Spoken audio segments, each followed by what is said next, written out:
The lack of affordable and accessible childcare is holding women back from re-entering the job market. In fact, 64,000 women left the job market in April of this year alone.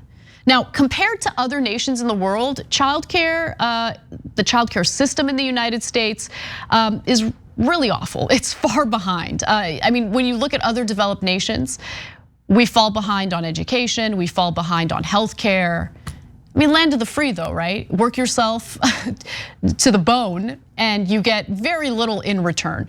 Now, in the United States, federal, state, and local governments spend about $1,000 a year on care for low-income children ages 2 and under, and $200 on other toddlers. For children under 3, only the poorest working families qualify for subsidies, but fewer than 1 in 6 receive the help. By the way, Bill Clinton's welfare reform had quite a lot to do with that.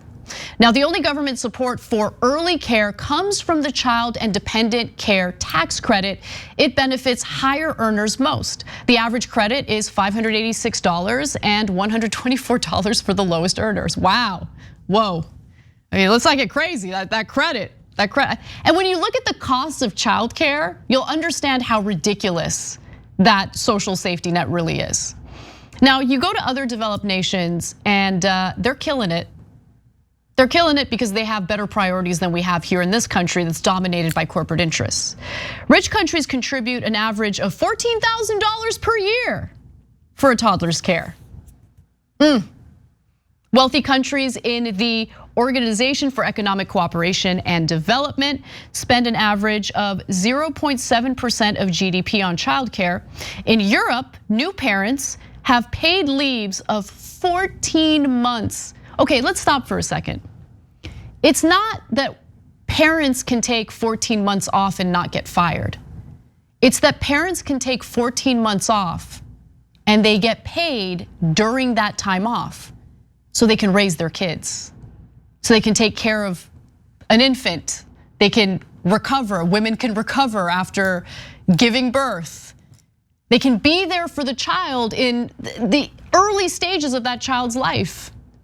I mean, these are things that are already being done and they're working in other countries. And by the way, we actually have a history during FDR's administration of providing universal health care. So we know that we can do it and it can work.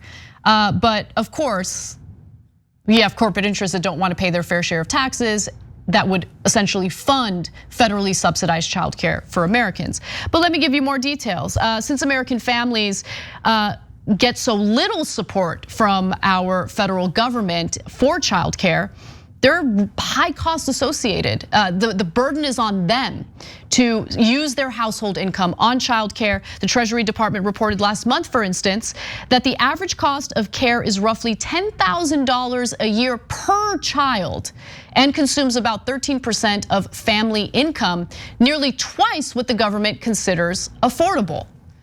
In fact, the average family with 2 children spends on average 22% of their household income on childcare. So when you put it all in context, right? When you look at the fact that wages have remained stagnant in the United States since the 1970s, and then you look at the high cost of childcare in America, can you understand why women have decided maybe it doesn't make sense for me to go to work? Maybe I should stay home instead? And that does create a precarious, awful situation for families because they need income, and it's impossible to live in a single income household. But what's the point of going to work if 100% of your paycheck is gonna go toward childcare? And at the same time, by the way, workers in these childcare centers are quitting because they're underpaid and overworked, and they're not appreciated. They make less money than public school teachers make. Now, the reconciliation bill is supposed to help provide a solution to that. I'll get to those details in a second, but let's take a good hard look at where the United States really stands or where it ranks in terms of the happiest countries in the world for 2021. The very top of that list is Finland, which, by the way, has banned privatized education and had great results. They're also incredibly supportive of families, ensuring that families can have children and they won't find themselves in economic ruin as a result of that.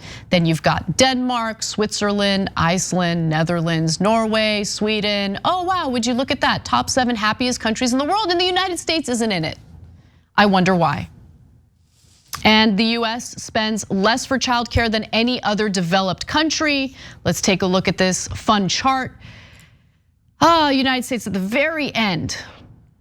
But Norway, Iceland, Finland, Denmark, Germany, Sweden. I mean, we live in the richest country in the world. We have the resources to do it. And as I mentioned earlier, we did do this once. During World War II, when men had to go fight the war, women filled their jobs as factory workers. I mean, across a broad array of jobs. They were taking those jobs, and the government realized, hey, you know what? We have a responsibility to provide childcare as these mothers are working. And so while we hear the business community whine constantly about the labor shortage, maybe they should consider supporting the budget reconciliation bill, which offers universal pre-K, which offers federally subsidized childcare, ensuring that Americans can easily go to work without worrying about the cost of childcare.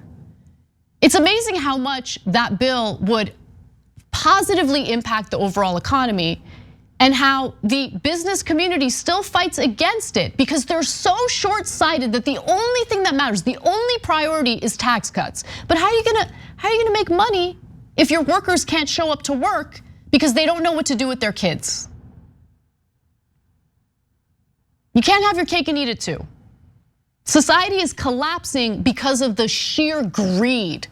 And what's really unfortunate about it is that these short-sighted, awful people are being empowered, enabled by corporate Democrats in the Senate. People like Joe Manchin and Kyrsten Sinema.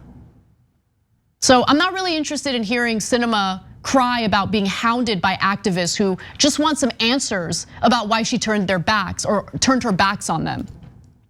I don't really care about that.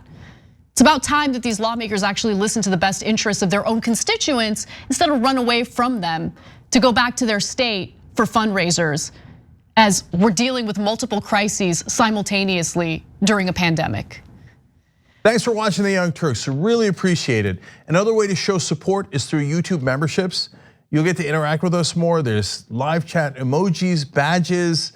You've got emojis of me, Anna, John, JR. So those are super fun. But you also get playback of our exclusive member-only shows and specials right after they air. So all of that, all you gotta do is click that join button right underneath the video. Thank you.